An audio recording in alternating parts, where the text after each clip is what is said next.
Hello Mzansi and welcome back to your fresh new updates. I hope you guys are good because I'm well as well. On the road to 400 subscribers, I have some fresh new updates, and on our first update, Kings of Joburg gets dragged. Seems like viewers were less than impressed. It has been 3 days since the very anticipated season 2 of Kings of Joburg has been available on Netflix. The season had a total of 8 episodes instead of 6 episodes of season 1. Moreover, the season was anticipated as viewers and fans of Ferguson Films wanted to see how the series will continue after the passing of executive producer and lead Shona Ferguson, who played Simon Masirio on the series.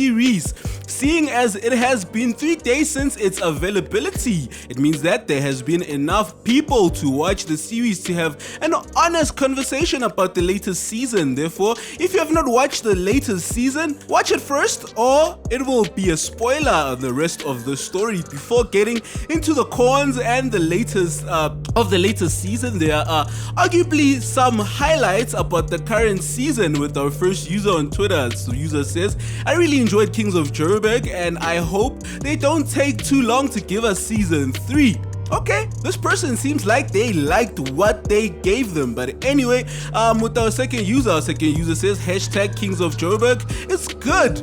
I can't stop watching it. Dan Bridge watched 6 episodes. Oh, Dan Bench watched 6 episodes of season 2 in 1 day. That means this person actually, you enjoyed it. Yeah, and with those user here, this user says the last episodes of Kings of Joburg. Okay, seems like we are getting some positive feedback, but anyway, most of them have to do with an additional new cast members introduced to the season. Whether it is not a good guy played by Tapelo Mokoena, the inclusion of a good cop, Altovizo Lawrence, and the surprise inclusion of KB Motilinyane. Season 2 of the series did not introduce a number of compelling characters played by the acclaimed and veteran actors who understand the term versatility. We've got this guy. Yeah, this one is a legend. Anyway, he posted on his thingy, Mukwena live on Instagram, and said, I wouldn't want to be anywhere else in God's green earth, on God's green earth. Special shout out to my brother and number 1 Lens King, Tito Trill. Okay, Tito Trill, you killed it. Okay. And I think we've got like a little thingy here, but some of these things I'm not gonna play because we're gonna have some copyright issues. But anyway, with this user Alto VC or Alto Vice, guys, I'm sorry, I'm just gonna play it, but I'm not gonna play any sounds. And with the caption, it says, this production took as much as it gave, but oh, memories at the people who made it are so damn worth it. We did it, Joe. We finished Kings of Joburg season 2. Can't wait for y'all to see it. And with Mamo, Mamo Sadiq KB, yeah, they've got that with a caption and says, it's almost time. Kings of Joburg, Netflix. And Silo Makega Ngube actually wrote on his Instagram, catch Kings of Joburg on the 27th of January. Congratulations to Connie Ferguson and Netflix. Additionally, the cinematography of the season spelled money from the wide aerial shots used to establish the various locations. The actual locations used and the money which went into coordinating all the action sequences gave expensive budget. Moreover, the returning cast members also given credit. This includes Solisa Kaluva as the lead playing Mo Masare, Connie Ferguson returning this season as the long lost sister Veronica Masire, and Nekwa Tsajwa, guys, I'm sorry, as Sting were firm favorites of the season. And with this first user says, can't get enough of Mo and Kinilo Masiro Batung, Kings of Joburg. And with our following user says, amazing cast, amazing directors, some beautiful nail-biting moments, a very captivating storyline. I'm sorry, guys. It's beautiful what they did for Shona. Thank you to Real Zolisa, Connie Ferguson, Tembisieta, Kings of Joburg, with our following user says, we see you, man, heads off, hashtag Kings of Joburg. With our following user says, guys, give your time to watch the series with your undivided attention. This is one brilliant series. Connie Ferguson deserves her flowers for continuing with her husband's legacy. So is everyone else. So they did an outstanding job. Now for the cons, firstly, the story itself had too much going on. On the other hand, fans were dealing with the matter of the death of Simon Masire. Then there was a revenge plot by Lunati Mampofu to Veronica and her backstory to Mo taking over and his battle for power, and the stint comes to his relationship with Cindy and Buhle. This the size of Abdul Khoza and Tembisieta love story, the Tapelo Mokoena and Seloma Kekangube storyline. You see just how much was going on. Guys, I'm sorry, I'm just reading this live, so anyway guys, this is live. There's no cut and paste. You know how it is. And when the first user says, LOL, Kings of Joburg is a mess. What's this? Ngati ibalwa upa 2. I don't know what that means, but anyway. And when our following user with a negative comment that says Kings of Joburg season 2 was a bit of a mess, or a bit mess. So 5 out of 10. Connie really tried, but it just didn't cut it. I don't think Shona wanted it to go the way it did in season 2. Hey, with our following user says, rate Kings of Joburg 2 out of 10. And with our following user says, fell asleep watching. I will try again today, but there was an episode that ended with someone locked somewhere, and the next day they didn't continue the scene. Maybe it was when I was starting to fall asleep.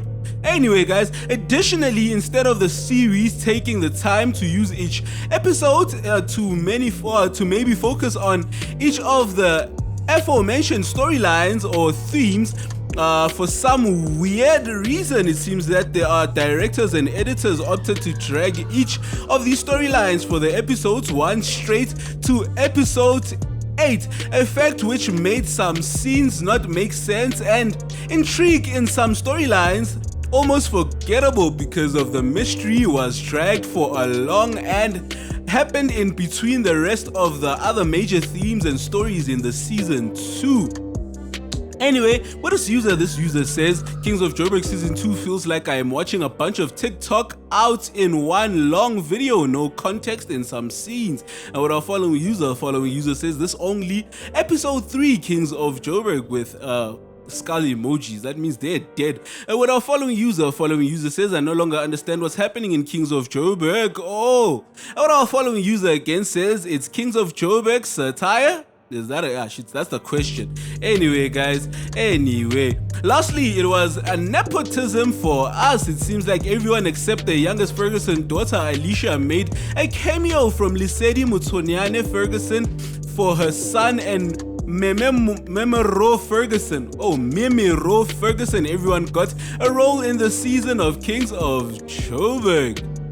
Guys, that's the end of that update. If you like and love what I do, please kindly smash on that like button, and if you're joining us for the first time, smash on that subscribe button and press on the post notification bell to be notified on our next updates. And feel free to go down to the comment section down below and give us your take on what you think about Kings of Joburg if you watched it. If you didn't watch it, then go watch it. I haven't watched it myself. I just read the story right now, and I'm just gonna go watch it now and see what's happening, guys. And that's the end of that update. And moving on to our second update. Ntsiki Mazwai defends paying DJ Fresh's legal fees. Seems Mazwai is blaming the public for her financial loss. Ntsiki Mazwai has asserted herself as a female activist who has strong opinions on perpetrators of sexual violence against women, a stance which was part of the reason she was so vocal when Kwaito artist Bricks went to jail after being found guilty for raping his alleged blood relative. This was after Mazwai leveled her own allegations of rape against Bricks. However, the more consistent back and forths that Mazwai Mazwai has had with male celebrities who have also found themselves on the receiving end of rape allegations are DJ Fresh and Euphonic back in 2021. DJ Fresh and Euphonic found themselves at the center of rape accusations. This was due to what was labeled as a rape list of Twitter. This list was composed by the various Twitter users sharing their list of male celebrities they allege they have been sexually inappropriate, but DJ Fresh and Euphonic found themselves at the center of social media user Nupre alleged that the two drugs then conspired to have their way with her. While she was not sure about DJ Fresh, she was sure that Euphonic did have his way with her without her consent, and this is what she actually said. A rapist is a rapist, and this is actually now January 30th, 2023. Hey, these rape allegations. And guess what? Ntsiki Mazwai says at Nupri, no regrets. And she replied actually today, guys, as I am recording right now. When the matter went viral on social media, Ntsiki used the fact to assert that this was proof of validity in terms of her own past claims about the broadcaster, a fact which resulted in Mazwai being sued for defamation by DJ Fresh and Euphonic. When Fresh guest hosted a podcast in Chill this past Monday, 30th of January 2023, this is what he actually wrote on his Twitter. Seems as though Balo you got to Mac G unleashed, so I will be in for him today at 3 p.m. Shout out to Sol Penduga and the entire team for their love and hospitality. He provided an update on the legal proceedings about confirming that the matter was closed. Moreover, DJ Fresh confirmed that they had the case and Mazwai and Libyane were liable to pay for his and Euphonic's legal fees after losing the court case. And with this user here, this is Colbert, this is what he says. Ntsiki Mazwai lost High Court case to DJ Fresh and Euphonic ordered to pay 400,000 for defamation. Also slapped with a similar fine after losing her case against Fresh. The court ordered her to pay 200,000 worth of legal fees. Okay, I added my worth, but anyway, it did not take long for Ntsiki to have the matter get back to her and for her to take to the Blue app, which is Twitter, to state why she had to pay 200,000 to DJ Fresh after losing, and that seemed to be confirmation of DJ Fresh's stance on Mazwai's allegations being a feminazi, meant to describe women who weaponize the feminist movement. This user also said here, DJ Fresh says, I am actually one of Ntsiki Mazwai's biggest fans, just in terms of I love her mind and I love where her head is at. Sol Penduga pulled a white man's smile after calling the cops on you. Ntsiki did not seem to take accountability, but instead seemed to want to shift the reason that she did not win the case to the public. Moreover, she went on to allege that her loss was proof that the legal system was flawed and influenced by money and who can buy the judges. And this is what she actually said on her Twitter. In a series of tweets actually. This is what first tweet says. What I know for a fact is that I am not a liar. I know I expose uncomfortable truths, but a liar? LOL. I can't even lie with makeup and false illusions of beauty, so to expect to me have lied about such a big thing is really very fascinating for me. Is it denial? And with our second tweet by Ntsiki says, for the record, I have never been sued for a lie. I have been sued for publishing a list of what was already online, which is what makes my case so damn interesting. So that I got sued for what you were saying, LOL.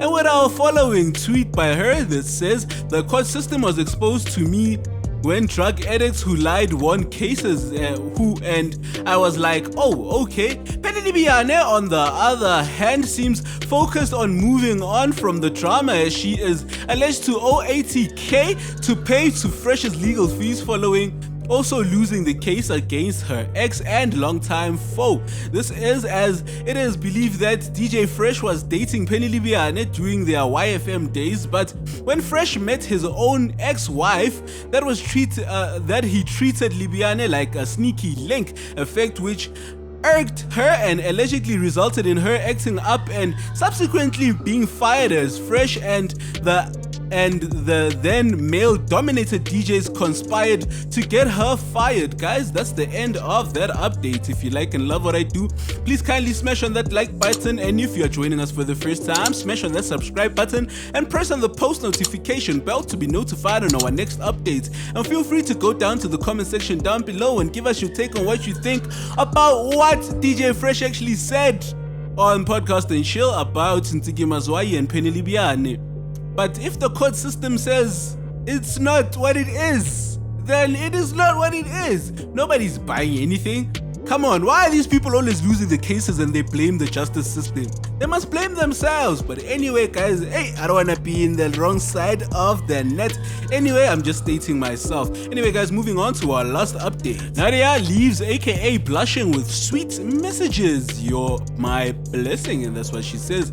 IT couple or the power couple AKA and Nadia Nakai are going stronger than anybody thought. When their relationship first trended, people said it will end in tears. A year later, the couple is still going strong and are even going on family vacations together. Just recently, the super mega celebrated a milestone in his life, and his bae, Nadia, made sure to tell him just how much she loves him.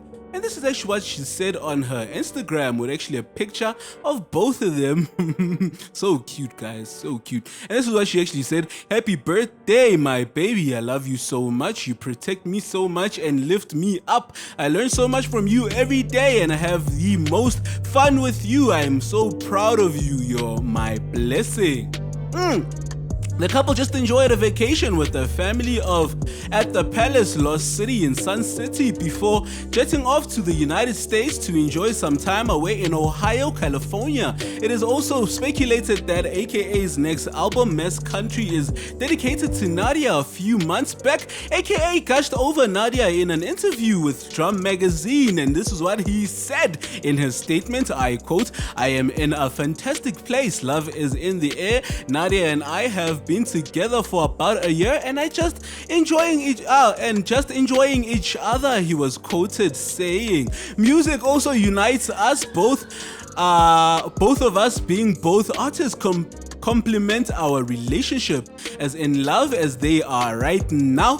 It was also not as rosy. Abuse allegations hogged the couple after a trip of to an African country. A source told Daily Sun that the fight happened at the hotel, and this is what the source says. He allegedly assaulted her at the venue in full view of the people. When he arrived at the hotel, he went into the room where she was chilling with other people and allegedly attacked the promoter who had booked them. He allegedly punched him several times and then went back to Nadia. He had to be restrained, and once calm, he broke down and cried and said the source to the publication. Nadia denied this, and even despite denying it, the report went out anyway. This is what she says: "It never happened. I was not assaulted in any way. We just got into an argument and that's all," she said. In a joint statement, both Nadia and AKA, they said what they took to be light interactions with industry peers had been twisted by outsiders. There was no physical or verbal altercation. We are fine and there's no drama between us. Just to clear the air, there was no physical abuse, no verbal altercation between us. We are fine and there's no drama between us. We are basking our individual successes from the amazing trip. It is our further instruction to proceed with civil claims and damages in the amount of 800,000 rands against yourselves. Guys, that's the end of that update. If you like and love what I do, please kindly smash on that like button, and if you're joining us for the first time, smash on that subscribe button and press on the post notification bell to be notified on our next updates. And feel free to go down to the comment section down below and give us your 2 cents on what you think about the relationship of Nadia Nakai and AKA going stronger and stronger. I think those tattoos really gave us the lion fever because